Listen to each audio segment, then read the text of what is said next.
বন্ধু আরিফ। ঘটনাটি ঘটে আমার সাথে 2017 সালে।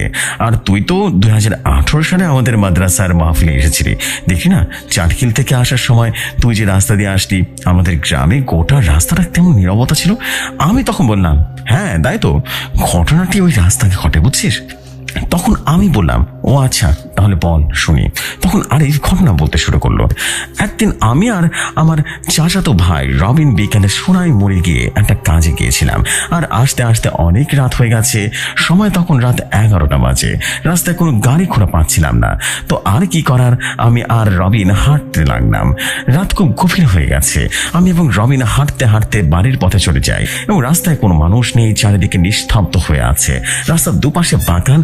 অনেকক্ষণ হাঁটার পরে মনে হচ্ছে কিসের জানি একটা শব্দ হচ্ছে, কিন্তু কিসের এই শব্দ খুব জোরে জোরে আসছে। তখন আমি রবিনকে বললাম, শব্দ হচ্ছে না একটা? তখন রবিন বলল, আরে বাদ